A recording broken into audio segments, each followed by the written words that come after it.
Bora lá, pessoal, tudo bom? Nós vamos para mais uma aula de Direito Constitucional. Nesse caso aqui, vamos terminar o módulo de Administração Pública, né? Nossa terceira parte desse módulo, vamos falar de agentes públicos, acesso a funções públicas, e aí dentro dos agentes públicos, nós vamos, claro, né, falar dos agentes políticos, dos particulares em regime de colaboração, dos funcionários públicos ou servidores públicos em lato sensu, e aí dentro deles nós vamos falar especificamente dos servidores públicos em estrito sensu, né? Isso daí tudo na Constituição Federal, tá certo? Bora aqui procurar fazer uma aula mais objetiva, mais célere, né? Já que algumas pessoas pediram para tomar cuidado com o tempo. E provavelmente vocês perceberam que a iluminação está um pouquinho melhor, né? Eu coloquei uma lâmpada aqui na minha cara, eu estou simplesmente encadeado, como o Matuto diz, né? Não estou vendo metade da tela. Mas, bora lá. Bora começar com a definição do que é agente público. E eu trago para vocês a definição do Ad Bullos. O Bullos começa dizendo que agente público é toda pessoa física investida numa função de Estado, incumbida de prestar serviços ao poder público. E eu já começo aqui falando o seguinte, ele diz, né, eu vou destacar, ele fala de pessoa física. Por que isso é importante? Porque quando a gente abordou a administração pública, dividindo a direta da indireta, nós vimos que ambas são compostas por pessoas jurídicas. A administração direta, ela vai falar, na verdade, ali de órgãos de uma estrutura do próprio Poder Executivo. Então, o Poder Executivo ele será a pessoa jurídica propriamente dita, tá certo? Na verdade, até né, a gente está falando de Poder Executivo, ele acaba se confundindo um pouco com o próprio ente da federação, é uma pessoa, então, jurídica de direito público, e a administração direta fica dentro dele, né, são os órgãos e por aí vai. Já quando a gente fala da administração pública indireta, são pessoas jurídicas que não fazem parte dessa estrutura do poder, mas que prestam para eles serviços públicos, né, serviços de interesse público, ou vão intervir de alguma maneira na economia. E aí você vê aqui justamente a ideia de prestação de serviços ao poder público, mas, nesse caso, não por pessoas jurídicas, mas sim por pessoas físicas. E isso porque, quando a gente pensa na administração pública, ela é algo abstrato, né? Ela precisa se concretizar pelo ato de indivíduos. Esses indivíduos que podem ou não fazer parte da estrutura burocrática do Estado. Né? Justamente a gente vai ver aqui, vou ter os servidores públicos, que sim, fazem parte daquela estrutura burocrática, da própria máquina, mas eu vou ter os particulares em regime de colaboração, eu vou ter os agentes, né, políticos, que são os membros do legislativo e ali a cúpula do poder executivo. Então, não é aqui o fato, né, que é relevante de serem ou não de dentro da estrutura burocrática. A ideia aqui é que eles fazem parte ou de um dos poderes, ou da administração pública de maneira geral, né, porque até vai pegar órgãos fora dos poderes, como o Ministério Público, ou eles são ali indivíduos, pessoas físicas, que atuam em administração pública indireta, né, nesses entes como autarquias, fundações, empresas públicas, sociedades de economia mista, e eles têm um poder que é dado pelo Estado, né, a coercitividade dos seus atos, muitos deles que vão ter poder de polícia, tudo isso vem da própria força jurídica que a administração pública tem, mas, obviamente, a gente acaba tendo um poder que se revela como um dever.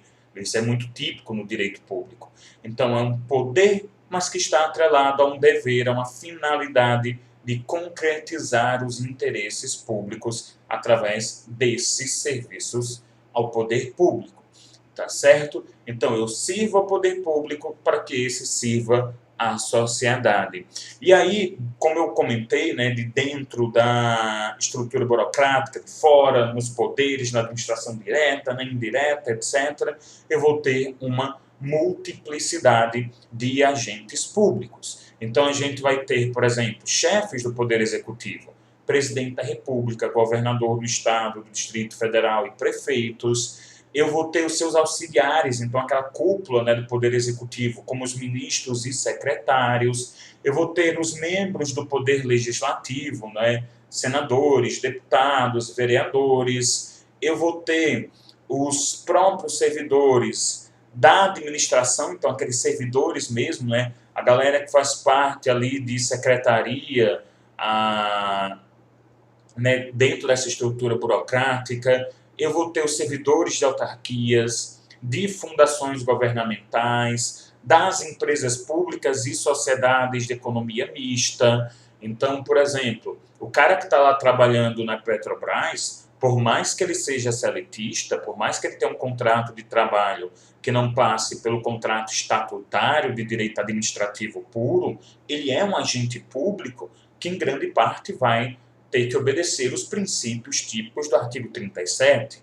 Né? Então, eu vou ter aqui os indivíduos que atuam, como eu falei, em todos os níveis de governo, concessionários, permissionários e delegados de serviços públicos, de função pública, os indivíduos requisitados, os voluntários, né, os contratados para alocação civil de serviços, os gestores de negócios públicos. A gente até viu o contrato de gestão na aula passada, eu disse que tinha esse link aqui. Né? Então, nós temos aí uma miríade de indivíduos e é bom, eu acabei de falar, mas é bom ressaltar, a eles, em menor ou maior grau, acaba se aplicando o artigo 37 da Constituição Federal, que vai ser ali o artigo que traz os nossos 5 principais princípios constitucionais da administração pública: legalidade, impessoalidade, moralidade, publicidade e eficiência. E aí, dentro, né, dos agentes públicos, nós começamos com os agentes políticos, que são aqueles indivíduos que, como a gente diz, integram a estrutura fundamental do poder, ou são a cúpula do poder executivo, ou são o poder legislativo. E aí eles não têm um vínculo de natureza profissional com o Estado. Eles exercem mera função política. Então eles têm um mandato muito bem definido. A escolha deles não se dá, né, numa escolha, num processo seletivo, ou até uma contratação ad nutum por parte da administração pública. Eles precisam passar por um crivo da sociedade. As próprias exigências para, entre aspas, contratação, são exigências muito simplificadas. Né? Você vai ver os direitos políticos passivos para que o indivíduo tenha, né, para que ele tenha elegibilidade, e a gente só precisa ser alfabetizado. Né? Então, você vai ter ali um grau de exigência diferenciado, e isso até para que você tenha uma representatividade mais plural da sociedade. Né? Claro, hoje a gente vê muito uma série de políticas públicas de discriminação positiva para que o serviço público fique cada vez mais plural. Mas aqui o Congresso, ele tem por excelência essa pluralidade. Tá certo? Mas também eu preciso muitas vezes de políticas públicas atuando aqui. Então, eu vou ter esses indivíduos, os agentes políticos por aí. E, claro, a gente vai ter no topo de tudo isso, no maior grau hierárquico desses agentes políticos, o chefe do Poder Executivo da União, ou seja, perdão, o presidente da República. Tá certo? E como ele está no topo, eu vou ter um grau diferenciado de exigências para que ele seja eleito, eu vou ter todo um cuidado, né, na condução de seus trabalhos, por exemplo, toda a preocupação com o decoro, com os crimes de responsabilidade, os controles jurídicos e políticos que são feitos de suas atividades, né, a própria exigência de uma moralidade acentuada, elementos que nós vamos ver ao estudar Poder Executivo, e depois os outros agentes políticos nós vamos ver no Poder Legislativo. E vocês estão reparando, né, Poder Judiciário não está aqui, porque o Poder Judiciário ele é composto por indivíduos que têm uma função profissional, tá certo? Que vão muitas vezes ser selecionados por um concurso público de provas e títulos, que vão, talvez, no máximo, ter aí uma nomeação por parte de seus próprios pares ou por parte do chefe do Poder Executivo, né? O próprio STF, você tem a nomeação do presidente com o crivo do Senado, mas é para uma atividade profissional. Tanto é que o judiciário ele pode tomar medidas que não são majoritárias, que são contra-majoritárias, algo que é um pouco impensável para os agentes políticos, embora não seja, né, impedido. Eu vou ter também os particulares em regime de colaboração com o poder público. São justamente pessoas físicas, novamente, que exercem uma função pública de caráter efêmero. Tá certo? Quando a gente fala de caráter efêmero, nós não estamos dizendo que é só um contrato temporário. Né? Contrato temporário é contrato temporário, funcionário público ou servidor público em lato sensu. Aqui é um indivíduo que vai atuar por pouquíssimo tempo, às vezes um dia, tá? E às vezes nem remunerado ele será. Veja, às vezes, pode ser que ele seja, sim, remunerado, tenha um contrato, alguma coisa do tipo, mas há ocasiões em que nem remunerado ele será. E aí a doutrina classifica esses particulares em regime de colaboração em 4 categorias. Em primeiro lugar, nós temos os requisitados. São aquelas pessoas que são convocadas a atuar para o Estado e, caso neguem, podem ter uma supressão de direitos. Podem ter uma sanção pecuniária, por exemplo. Os jurados, se não se apresentarem, os membros do Conselho de Sentença para o julgamento no Tribunal do Júri, um julgamento de processo penal, eles vão ter uma punição que é uma pena pecuniária de 1 a 10 salários mínimos. Você pode ter restrição do exercício de outros direitos. É o caso, por exemplo, de quem, do homem, que ao fazer 18 anos, não vai para o serviço militar obrigatório. Não estou dizendo que ele tem que fazer, ele tem que se apresentar. Se for dispensado, é outra coisa. Mas, se apresentar ao menos, ele tem que ir. Tá certo? Então, já estou trazendo 2 exemplos de requisitados e que a gente vê que existem sanções caso eles não compareçam. Nós temos os membros de mesas receptoras e apuradoras de eleição e por aí vai. Só observando uma coisa, e aí eu falo diretamente com os alunos do UNE, que nós vimos no artigo 19 da Constituição Federal, ao falar das vedações, aí aquela vedação dos entes da federação de se confundirem com religião, e eu abordei com vocês a escusa de consciência. O indivíduo pode apresentar escusa de consciência quando ele é requisitado para colaborar com o poder público. Mas veja, a escusa de consciência não o isenta de colaborar com o serviço público. Isso ele terá que fazer. O que nós vamos ter aqui é, na verdade, uma modificação do que vai ser essa colaboração. Então eu, por exemplo, por questão religiosa ou questão filosófica, não posso me alistar no exército, tá certo? Mesmo aí, obrigatoriamente, então vou prestar um serviço de outra maneira, mas se eu não ainda colaborar com o Estado, eu vou sofrer as sanções devidas. Então, a escusa de consciência não é uma carta branca para não colaborar quando eu for requisitado. Nós temos os indivíduos que vão ser voluntários, serviço militar voluntário, aquele que é voluntário para as mesas da eleição. A gente está agora tratando de uma situação de emergência, pandemia, que pode gerar a apresentação de voluntários para atuar junto à Secretaria de Saúde, o Ministério de Saúde, etc. No Reino Unido está acontecendo. Então, tem os voluntários aqui, que é a galera que não tem uma obrigação, não tem uma sanção que os obrigue a ir, mas muitas vezes atuará sem qualquer remuneração. Também nós temos os contratados, são aqueles indivíduos que celebram contrato com o Estado para prestar eventuais serviços profissionais. Então, de repente, pedreiro, o cara que não faz parte da estrutura do Estado, ele não é um empregado da administração pública, que pode ter seus pedreiros, seus engenheiros, etc. Mas não, eu não tenho encanador, não tenho pedreiro, não tenho eletricista, aí eu vou e contrato esse indivíduo.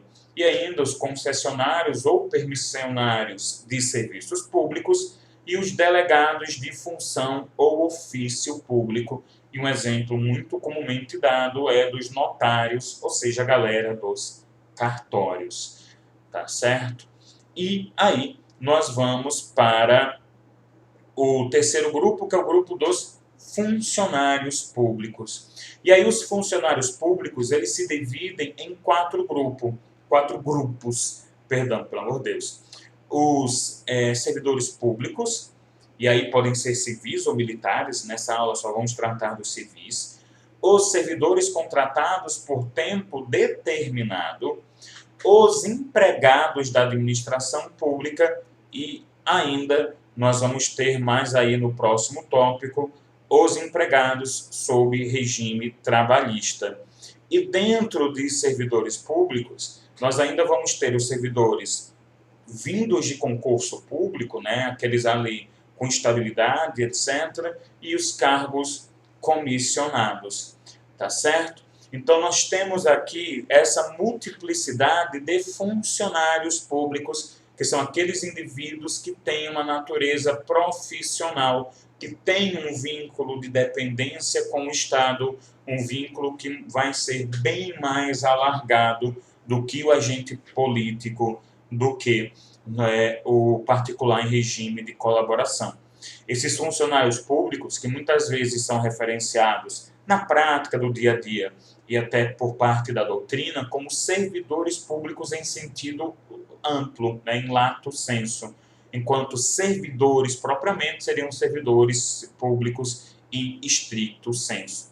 E aí esses servidores, nós já vamos para uma definição deles, são os funcionários públicos que titularizam cargos em qualquer dos três poderes, então no legislativo, no judiciário, no executivo, minha gente, juízes são servidores públicos, os ministros do STJ, do STF, tá certo? Também na administração direta e em parte da administração indireta, nas autarquias e fundações de direito público, tá certo? Cuidado! Quando eu falo de administração indireta, eu vou ter servidores nas autarquias e nas fundações de direito público.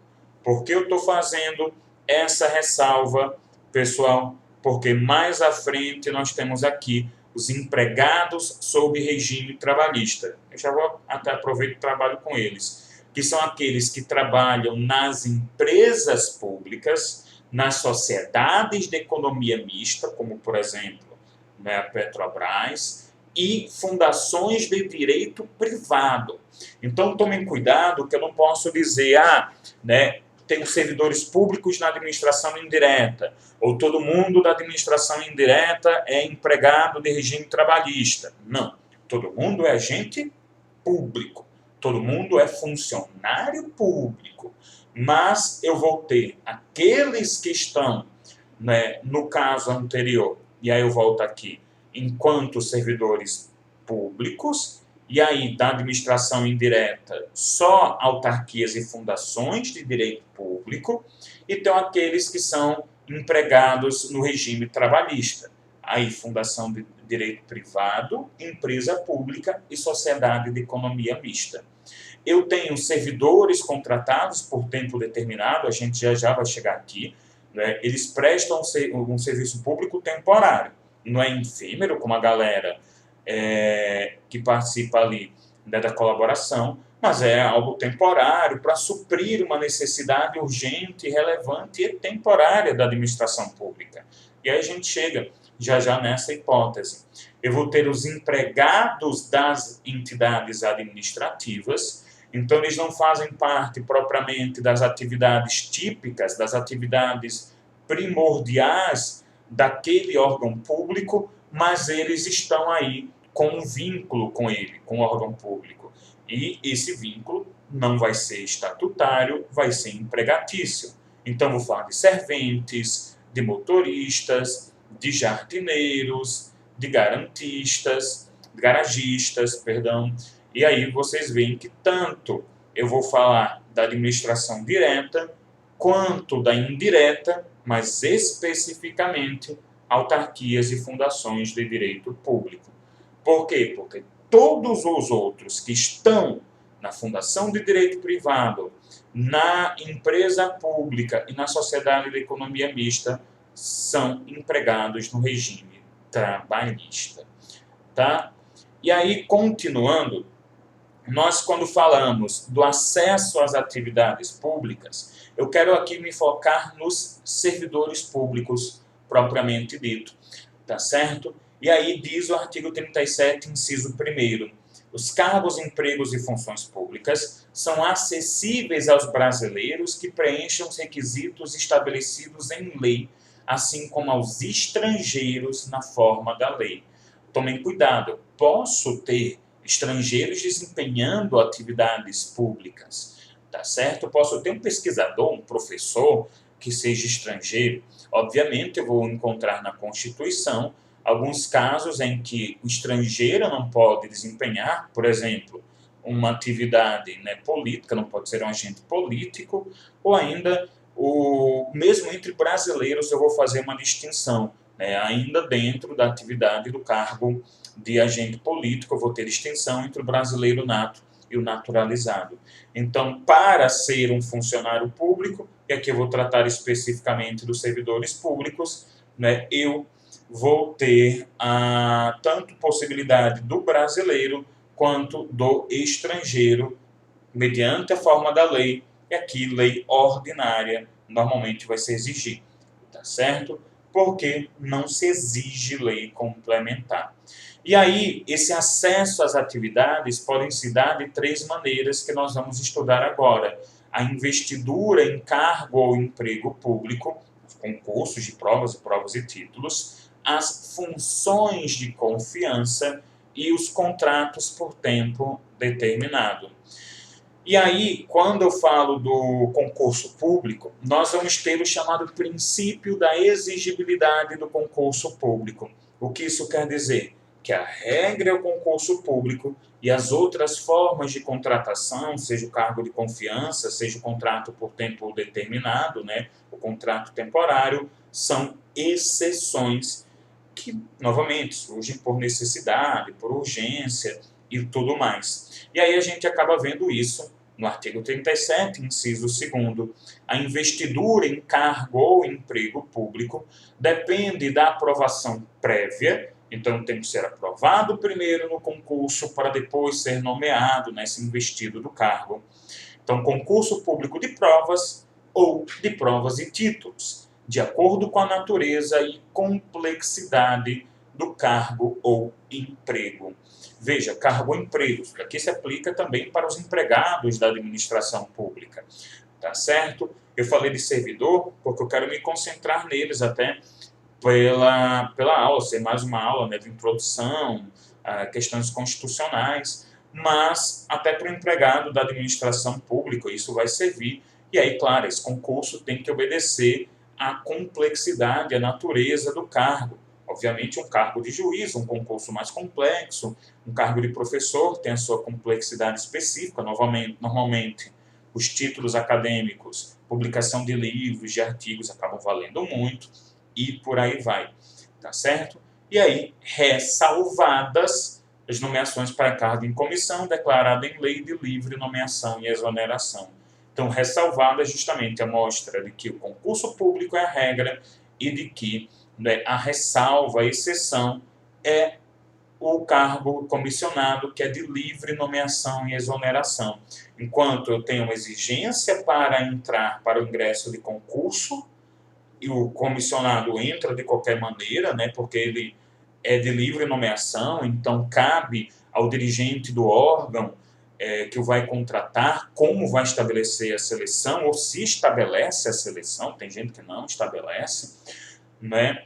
Já o concursado, para sair também eu tenho uma dificuldade, eu tenho a necessidade de apuração, enquanto o comissionado é de livre exoneração.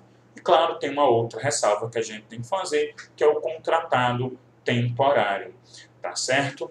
Ainda nesse tema do concurso público, importantíssima súmula 685 do STF, que diz o seguinte: é inconstitucional toda modalidade de provimento que propicia ao servidor investir-se sem prévia aprovação do concurso público destinado ao seu provimento, em cargo que não integra a carreira na qual anteriormente investido.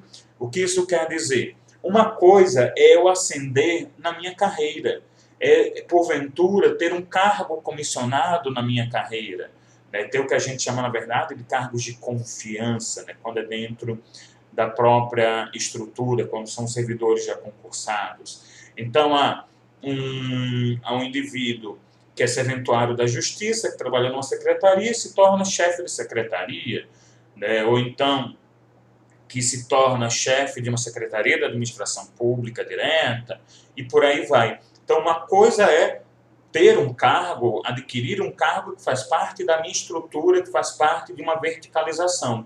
Agora, para adquirir outro cargo, só com concurso público, só com uma aprovação, tá certo? Então, você vê que a necessidade, a exigibilidade de concurso público é para todo mundo. O concurso ele vai ter, via de regra, um prazo de 2 anos, que pode ser prorrogado uma vez por igual período. E aí, dentro dessa questão da prorrogabilidade do prazo, interessante a súmula 15 também do STF, que diz que dentro do prazo de validade do concurso, o candidato aprovado tem direito à nomeação quando o cargo for preenchido sem observância da classificação. O que é isso, pessoal? Eu tenho lá uma ordem classificatória. Eu tenho, eu sou o número 15, apareceu 15º cargo vago, vão nomear alguém, vão nomear aqui o Luiz Felipe. Inclusive, o próprio Poder Judiciário já tem entendimento de que, sendo oferecidos cargos vagos num determinado concurso, são oferecidas 10 vagas, as 10 devem ser preenchidas dentro do prazo de validade do concurso. É por isso que vocês veem muito concurso que tem uma vaga disponível e o resto é o chamado cadastro de reserva. Aqui não. Aqui está se falando o seguinte: ok, tem um cargo vago? Tem um cargo vago. Tem que seguir a ordem de classificação, tá certo? Eu tenho um direito a ser nomeado dentro da ordem de classificação. Senão, a nomeação do outro indivíduo é nula. Ainda aqui, eu tenho a ideia, no próprio artigo 37, da prioridade de convocação. Ela fala o quê? Veja só. Durante o prazo improrrogável previsto no edital de convocação. Como assim prazo improrrogável se a gente acabou de ver que era prorrogável? Pessoal, é prorrogável por uma única vez. Então, os 2 primeiros anos são prazo prorrogável, os 2 últimos anos são prazo improrrogável. Então, é aqui que está se referindo. Então, durante o prazo improrrogável previsto no edital de convocação, aquele aprovado em concurso público de provas ou de provas e títulos será convocado com prioridade sobre novos concursados para assumir cargo ou emprego na carreira. Então, veja, primeiro, eu tenho direito à minha ordem classificatória, prioridade em quem está atrás. Segundo, o poder público estendeu o prazo, prorrogou o prazo do meu concurso, só que dentro dele já fez um novo concurso, a prioridade de ser chamado é minha. Só quando acabar o prazo do meu concurso é que você começa a chamar o pessoal do novo. Então, é isso que venho dizer aqui, o artigo 37, inciso 4º. Continuando, nós temos aqui as chamadas funções de confiança.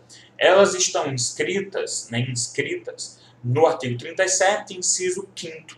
As funções de confiança exercidas exclusivamente por servidores ocupantes de cargo efetivo e os cargos em comissão, então são 2 coisas distintas, como eu acabei de comentar, a serem preenchidos por servidores de carreira nos casos, condições e percentuais mínimos previstos em lei, destinam-se apenas às atribuições de direção, chefia e assessoramento. Inclusive, que foi a minha situação, né? Eu fui servidor comissionado, no caso, e eu era assessor de um juiz. E aí, vejam, o próprio artigo 37, inciso 5º, fala de função de confiança para cargo efetivo. Cargo efetivo é justamente essa galera, né, que fez o concurso público de provas e títulos e adquiriu a estabilidade após os 3 anos do procedimento que a gente já vai chegar, enquanto o cargo em comissão é daquele indivíduo que tem livre nomeação e exoneração, tá certo? Mas apesar de livre nomeação e exoneração, tem que seguir ainda os princípios da administração pública, né? Aqueles do artigo 37 e ainda aqueles outros explícitos e implícitos que nós chegamos a também abordar no primeiro módulo, na primeira parte aqui de administração pública. E o artigo 37, inciso 9º, com o parágrafo 9º, é até fácil de decorar, tratam do contrato por tempo determinado. Segundo o inciso 9º, a lei, e aqui vocês vejam, lei, todos os incisos até agora estão falando de lei, então pode ser lei ordinária, né? Não precisa ser lei complementar. Então a lei estabelecerá os casos de contratação por tempo determinado para atender, atenção, necessidade temporária de excepcional interesse público. Se eu não tiver necessidade temporária de excepcional interesse público, eu não posso ter um contrato determinado. Não é necessário. Ok, é necessário, mas essa necessidade ela é uma necessidade permanente. Não, tem que ser temporária. Ah, mas é uma necessidade de interesse, tem que ter interesse aí. Privado ou público? Público. E esse interesse, para piorar, tem que ser excepcional. Mãozinha completa. Tá certo? E aí o parágrafo 9º, o disposto no inciso 9º, aplica-se a empresas públicas e a sociedades de economia mista e aí as suas subsidiárias, desde que sejam, né, empresas, sociedades de economia mista, subsidiárias, que recebam recursos da União, dos Estados e do Distrito Federal ou dos municípios para pagamento de despesas de pessoal de custeio em geral. Tá certo? E aí, já que a Constituição fala da necessidade de complementação por lei, nós temos a Lei 8.745, que vai trazer situações em que há necessidade temporária de excepcional interesse público. Então, por exemplo, assistência a situações de calamidade pública. Pessoal, prefeitos municipais estão declarando a calamidade pública por causa do Covid-19. Governadores de estados e do DF também declararam. O Poder Executivo da União, o Presidente da República, pediu ao Legislativo que declarasse. Tá certo? Situação de calamidade pública. Posso contratar temporariamente aí médicos, enfermeiros, técnicos de enfermagem, por aí vai. Assistência a emergências em saúde pública, ou seja, nem precisava ter declarado a calamidade pública, eu já poderia ter feito esse contrato temporário. Realização de recenseamentos e outras pesquisas de natureza estatística efetuadas pelo IBGE. Justamente, eu tenho os contratos temporários na época do recenseamento, porque eu preciso de muita gente para bater de porta em porta, e depois eu não vou precisar de tanta gente, porque eu só vou precisar da galera que vai fazer ali a análise desses dados, né? Vai traçar perfis matemáticos, sociológicos e tudo mais. A admissão de professor substituto e professor visitante. Eu já fui professor substituto da UFRN, né? Então, se aposenta fulano, tem um cargo aqui, a gente não conseguiu fazer concurso, o concurso só sai daqui a 2 anos, professor substituto. A admissão de professor e pesquisador visitante estrangeiro. Então, inciso anterior, a gente entende que fala do visitante brasileiro. Atividades diversas de cunho técnico. Então, vocês veem que é muita questão tecnológica, né, etc., por aí vai. Admissão de professor, pesquisador e tecnólogo substitutos para suprir a falta de professor, pesquisador ou tecnólogo ocupante de cargo efetivo decorrente de licença para exercer atividade empresarial relativa à inovação. Então, veja, aqui eu não estou falando nem da questão do professor ter se aposentado. Aquele professor, ele vai desenvolver uma atividade empresarial, ele vai ali ter uma startup, depois ele volta. E aí, durante esse tempo, para ocupar o cargo efetivo, eu não vou fazer um concurso, porque esse cabra vai voltar. Então, eu vou ter a nomeação de um empregado, de um indivíduo contratado temporariamente. A admissão de pesquisador, de técnico com formação em área tecnológica, de nível intermediário ou de tecnólogo, nacionais ou estrangeiros, para projeto de pesquisa com prazo determinado em instituição destinada à pesquisa, ao desenvolvimento e à inovação. Então, imagine que eu preciso pensar agora em estratégias tecnológicas quanto ao isolamento social, sei lá, né, para melhorar teletrabalho, para melhorar ensino à distância. Então, eu posso ter a contratação temporária de um pesquisador, de um técnico ou um tecnólogo. E combate a emergências ambientais, na hipótese de declaração pelo ministro de Estado do Meio Ambiente da existência de uma emergência ambiental em uma região específica, tá certo? E aqui eu tenho um rol que é um rol fechado, é um rol, né, de cláusulas fechadas, apesar de que eu não extenuei todo o rol, porque seria aí bastante extenso, né, bastante longo, mas eu sugiro vocês darem uma olhada, só que voltando, na Lei 8.745 de 93, principalmente essas principais hipóteses.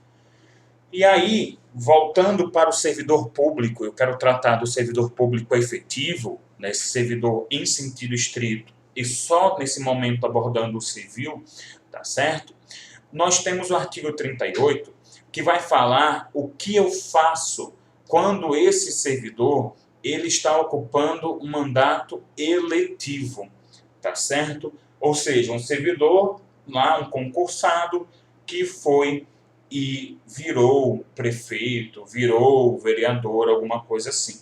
É claro que a gente tem que observar, seja na Constituição, seja na legislação infraconstitucional, que eu posso ter proibições para que os indivíduos tenham uma atividade político-partidária. Por exemplo, o juiz tem impedimento no artigo 95, parágrafo único. Então, ele, né, o artigo 95 traz as garantias dele, e aí lá eu tenho também os impedimentos, e um deles é de atividade político-partidária. Então, como é que o juiz ele vai, né, se candidatar a um cargo eletivo, a um mandato eletivo, se ele não pode desempenhar uma atividade político-partidária?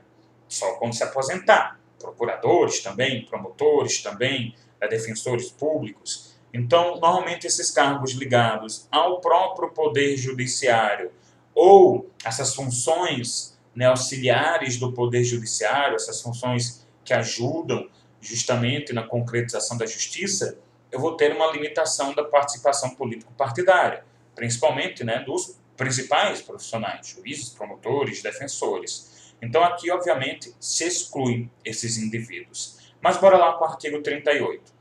Ao servidor público, na administração direta, autárquica e fundacional, no exercício de mandato eletivo, aplicam-se as seguintes disposições. Então eu estou falando, novamente, do servidor público. Não estou falando do empregado lá da empresa pública, da sociedade de economia mista e da fundação particular, tá certo? Vocês separem. Esse aqui, indivíduo de administração fundacional, da fundação de direito público, tá certo?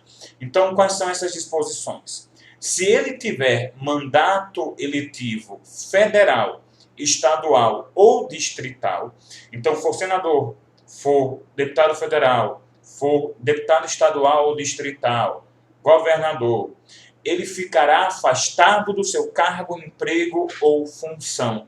Então, não há possibilidade dele desenvolver os dois ao mesmo tempo, tá certo? E ele vai ficar com a remuneração do cargo agora, do mandato eletivo que ele está desempenhando. Então, ele era servidor e ganhava X, e agora, no mandato eletivo, como deputado estadual, um deputado estadual tipicamente ganha Y, ele vai passar a ganhar Y. Então, ele se afasta da função que ele tinha, deixa de ganhar o equivalente à função que ele tinha, passa a ganhar agora um novo salário, embora esse período acabe contando para a sua aposentadoria. Já se ele for investido no mandato de prefeito, ele também será afastado do cargo, né, ou emprego ou função pública, mas eu vou ter aqui uma colher de chá, por assim dizer. Vai ser facultado a ele optar por sua remuneração.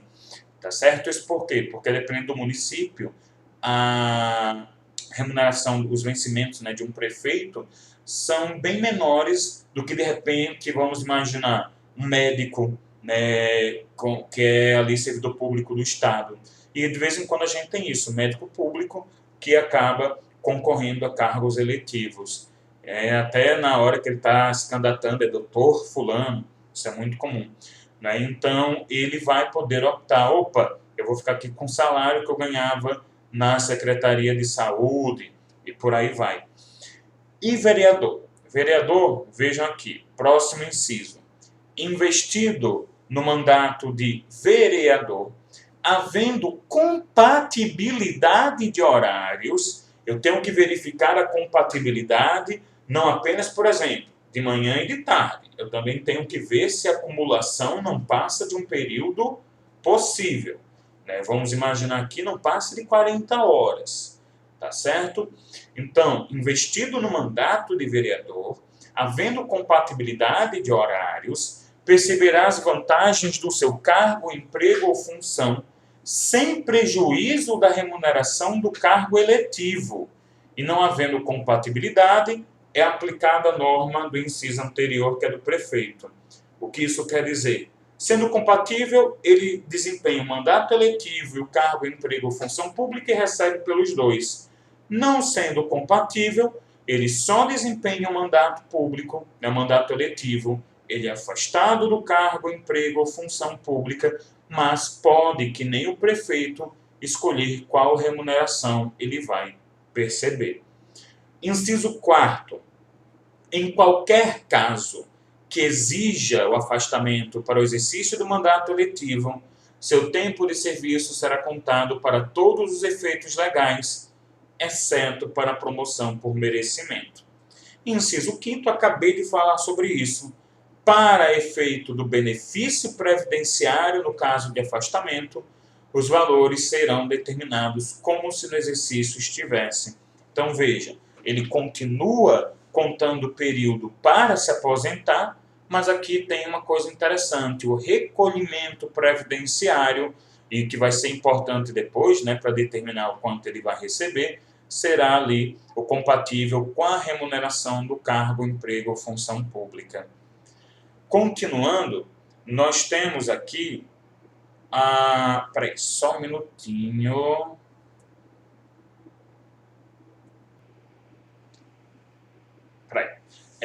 Foi mal, porque eu acabei deixando aqui os slides um pouco fora de ordem, porque eu queria puxar do mandato eletivo já aqui para acumulação remuneratória, tá certo? Acumulação de cargos, de cargo, emprego ou funções, tá certo? Porque lá a gente viu possibilidade ou não de acumular mandato eletivo com cargo, emprego ou função.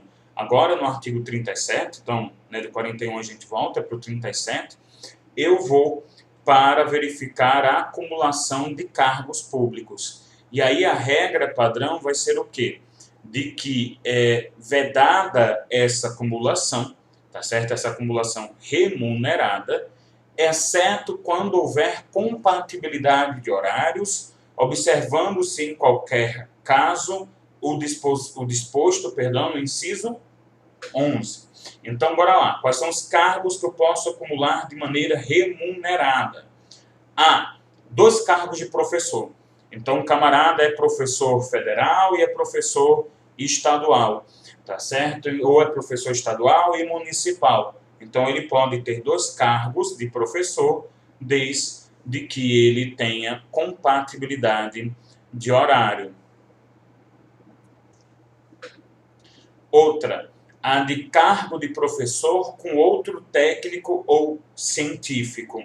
Então, eu sou professor, eu também tenho um cargo que exige uma técnica, né, um conhecimento técnico específico, exige um conhecimento científico. De repente, um pesquisador.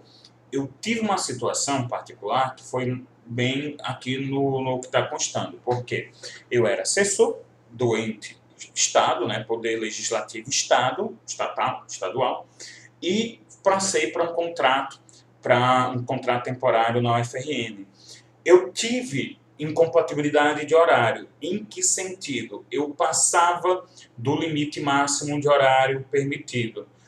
Na minha opinião, eu poderia, porque eu chegava no TJ umas 5h30 da manhã. Eu era um maluco que chegava lá às 5h30, 6. Porque eu adorava esse período antes das 9, que dava para despachar bastante, que dava para fazer muita minuta, né? Que despachava era o juiz, fazia minuta. Antes dos advogados chegarem, porque aí a partir das 9, né, que é quando normalmente o fórum abria para atendimento, eu já ficava mais conversando com eles, atendendo pedidos específicos para minutar, né, para verificar processo que está precisando de andamento, que tinha urgência, por aí vai. E aí, dava para eu dar aula de noite, por aí, mas eu acabei não podendo acumular remuneradamente. O que acabou acontecendo? Eu dei aula na UFRN de graça. Acumulei, mas não de maneira remunerada. E também eu posso ter aqui o acúmulo, né, para 2 cargos ou empregos privativos de profissionais de saúde com profissões regulamentadas. Médico, né, que é médico no hospital universitário, no estado, e por aí vai. E essa proibição não se aplica apenas ao servidor, a quem tem um cargo público, mas, aí vocês veem inciso 7º, também aos empregos e funções públicas, né? Então, cargo, emprego, função, como eu disse logo no início do slide, e ainda abrange autarquia, fundação, empresa pública, sociedade de economia mista, suas subsidiárias e as sociedades controladas direta ou indiretamente pelo poder público. Então, basicamente, sendo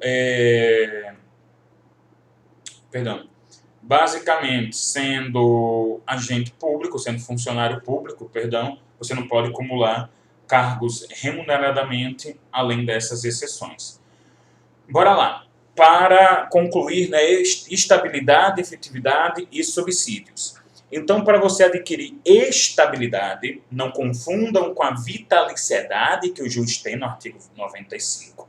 Para adquirir a estabilidade, você tem que passar 3 anos no efetivo exercício, então exercício real, sem afastamentos, tá certo? No efetivo exercício, então, são estáveis após 3 anos de efetivo exercício, os servidores nomeados para cargo de provimento efetivo em virtude de concurso público.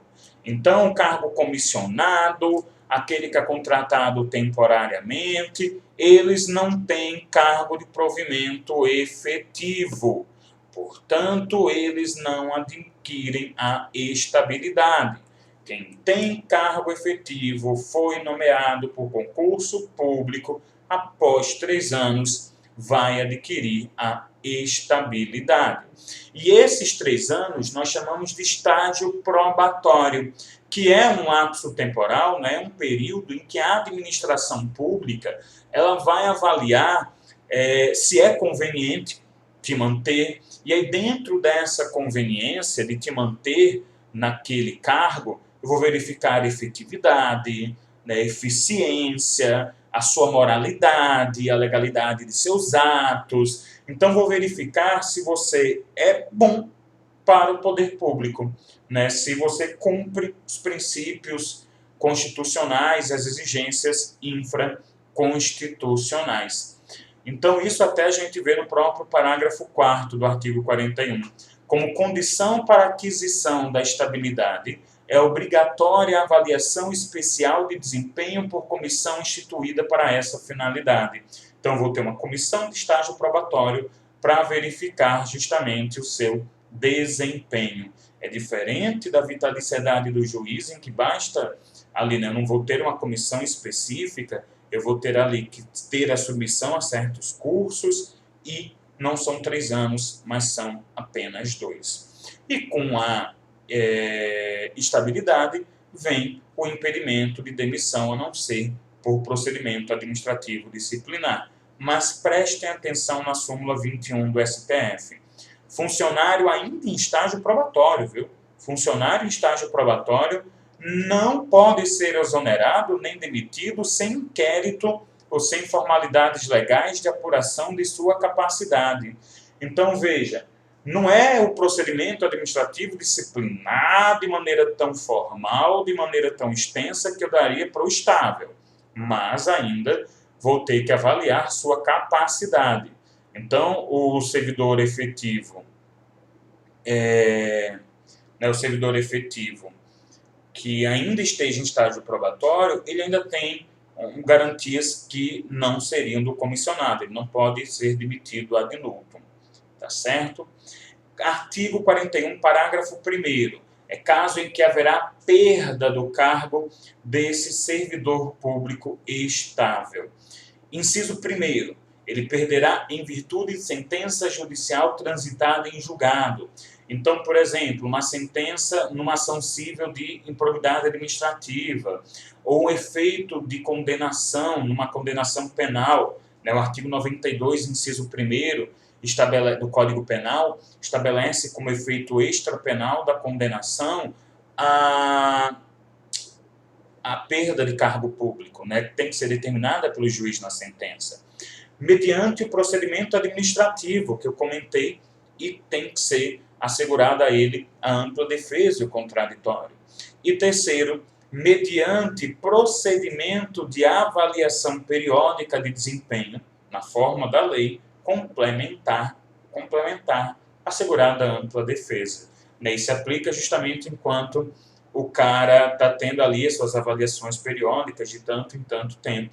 Então, além de ter avaliação no estágio probatório para adquirir estabilidade, eu ainda terei as avaliações, né, contínuas.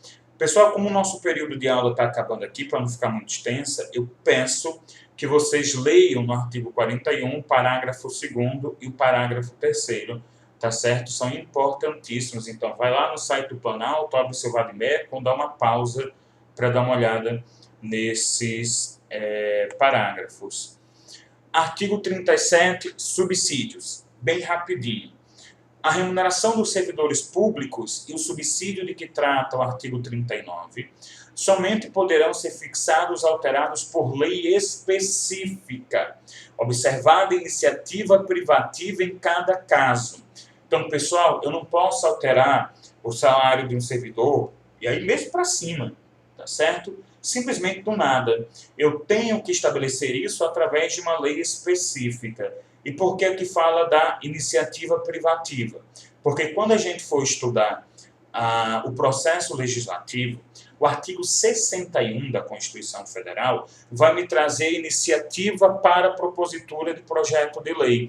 E, normalmente, para se mexer com a estrutura dos servidores públicos, e aí a gente inclui a remuneração, é aquele poder, então, o poder executivo com seus servidores, o poder legislativo com seus servidores, o poder judiciário com seus servidores, o Ministério Público com seus servidores, tá certo? Então, tem que tomar cuidado com essa iniciativa privativa que está lá no artigo 61 da Constituição Federal.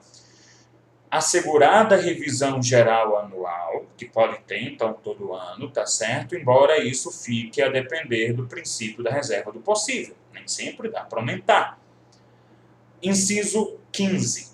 Os subsídios e vencimentos dos ocupantes de cargos e empregos públicos são irredutíveis. Não posso reduzir, né? Irredutibilidade de vencimentos. Até o juiz também tem isso, artigo 95. ressalvado o disposto, tarará.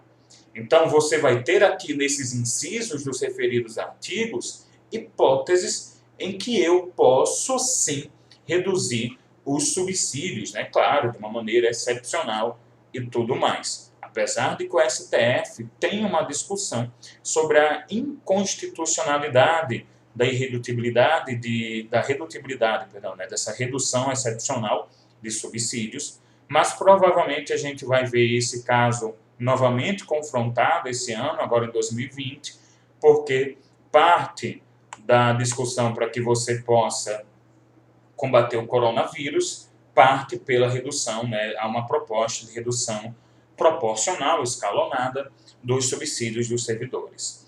Então, a gente vai provavelmente ter essa discussão aí, né, dentro dessas exceções. E, para finalizar, eu vou ter estabelecido um teto remuneratório para o serviço público. Esse teto remuneratório que é o teto ali previsto para o STF, tá certo?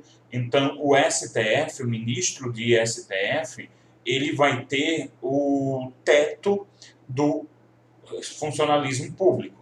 Tanto que o que acontece? Quando existe o aumento do STF, dos ministros, existe um efeito cascata. Agora, cuidado para não confundir efeito cascata com a cascata que os administradores públicos contam. Por quê? Esse efeito não é obrigatório. Quando eu digo, por exemplo, que o ministro do STF, essa tabela está bem atualizada, pode ganhar até 39.300 e um desembargador da Justiça Federal pode ganhar 95% dele, não é obrigatório que ele ganhe 95%. Ele pode ganhar até 95%.